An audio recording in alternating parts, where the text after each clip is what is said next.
Hey, my name is Anthony Romano, and I'm going to explain to you in this video how to become a better athlete within the span of a couple months, okay? And this is through a method that I've never heard any sports trainer talk about except in books. But this is not practical knowledge that a lot of sports trainers know. And the premise of this video is metabolic control, blood sugar control. That is basically the key to hacking your sports performance, and I'll explain in this video.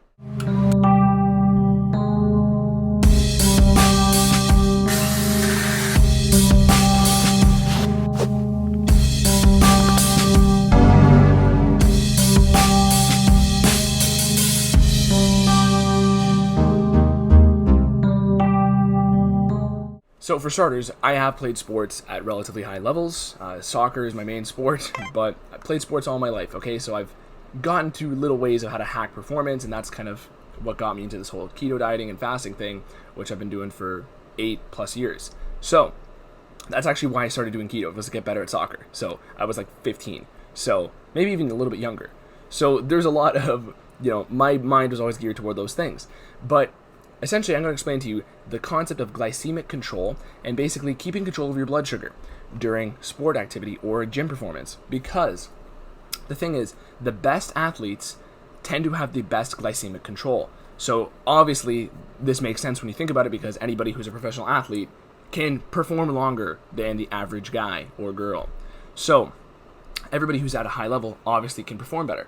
But the main thing you want to understand here is a lot of people coming from a carb-based diet will have these rapid blood sugar spikes. And I always talk about on keto or fasting diets, your blood sugar tends to be a lot more stable. So, as a side note, I got this blood sugar monitor, okay? This thing right here. And essentially, you can check your blood sugar at any point in the day, okay? So, this is beneficial because A, it shows that I have relatively good blood sugar control, at least in the moment, but I've also been fasting for a couple days at this point. So, the main thing is, this number right here, it's a little bit higher than it was a couple minutes ago. 4.2.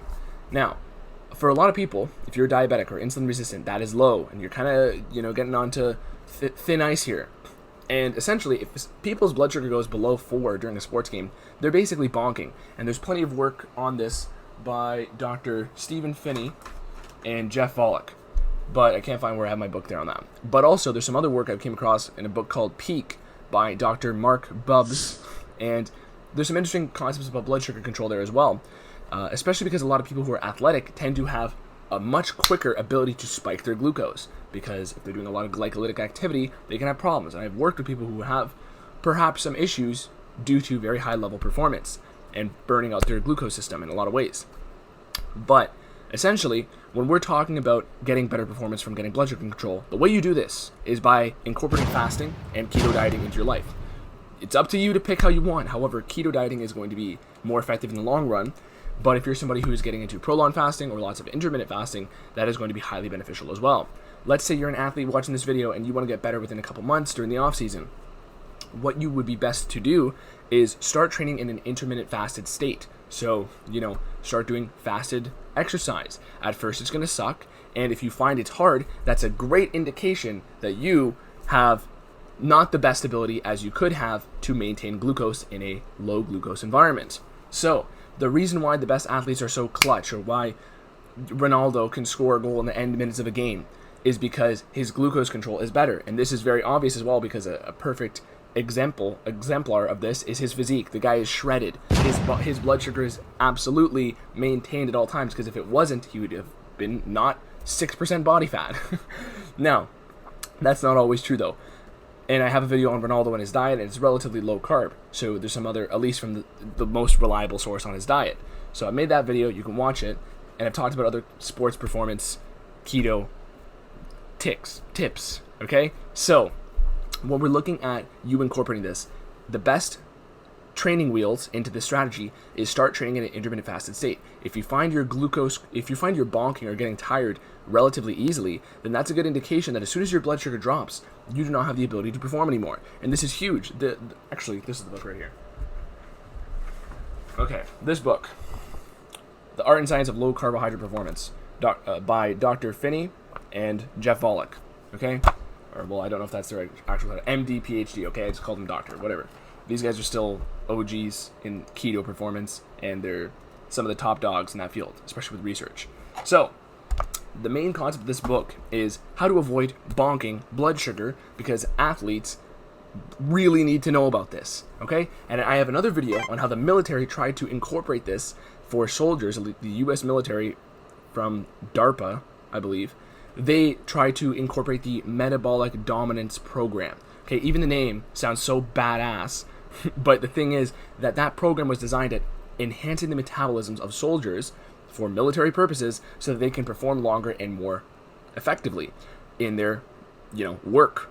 So when we're talking about getting better glycemic control, this is huge. Your blood sugar is your energy, moment to moment. It's like when I was a kid and you play video games and you think like a little like life bar. That is like, especially because all the video games from like the 90s, 2000s had like life bars. That is your blood sugar. That is basically your character's blood sugar. So that's the reason why I got this thing, partly for enhancing the work I do with my clients, as well as just, you can see my blood sugar is basically the same, which not that it would really change while I'm talking, but essentially a few days into a fast, maintaining that low glucose and still being able to make my videos as I normally do is a good indication, at least as far as mental function. But that's again because of ketone adaptation and basically my brain's ability to use ketones. So when we're talking about you incorporating this back again, the main thing, start training intermittent fasted. If you want to start to incorporate keto dieting and prolonged fasting, again, you would have to slowly titrate your exercise intensity as you basically progress in your keto dieting or fasting. So you have to get your body used to this, because it has to get used to training in a low glucose environment in order to gain that ability. But of course, the implication here is be safe, okay? Also, don't do this in a championship game, or else you're gonna bonk probably, especially if you're new to this. It's not something you can hop into right away, and your body is very good at adapting to this, okay? You don't need to buy a glucose monitor like I do, but that can also help you to see the actual data and to see where you're bonking, where you're not. Even for most of the day, I went even lower than this, and I was totally fine. And my glucose monitor thought I would have, needed an insulin shot. A carb meal. So, essentially, what would happen here is you need to start incorporating this, and this has been used by the military. It's been studied in high-level performance journals, okay? This is a big tactic, and the main benefit, again, is consistent performance. A lot of the people too, when you think of these think of the highest level athlete you can think of, right? Think of a couple of them. Obviously their nutrition is very well managed by other people, but the thing is you might think of somebody like Michael Phelps, like an American swimmer, who just has like 7,000 calories a day, right? And this guy's just churning through glucose all day long.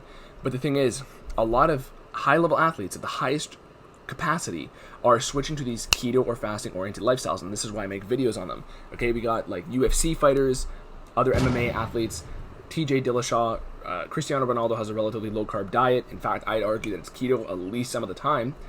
And we had other ones. David Goggins is a very high level military persona. I don't know, he was a SEAL at one point.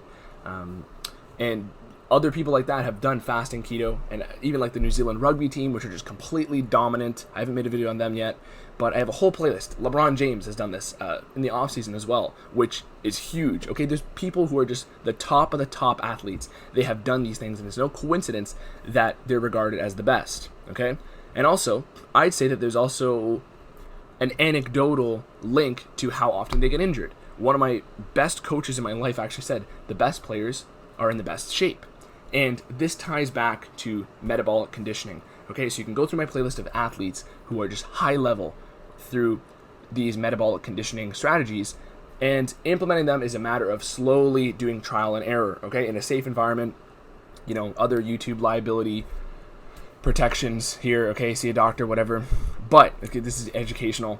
But essentially, these high-level athletes are the people we should be looking at. And a lot of them have great metabolic conditioning, and it's no coincidence that they've done low-carb diets or fasting practices throughout their life. So watch that, and besides that, this is the video, okay? Leave me a like, leave me a subscription as well, if you haven't already. And go through that playlist. You'll gain a lot of value from going through that playlist and actually seeing the strategies these people use, because that can help you to further implement these strategies for yourself, okay? Especially depending on what unique situation you come from your own experience. So that is it. I'm Anthony Romano. Also follow me on Instagram, and yeah, peace.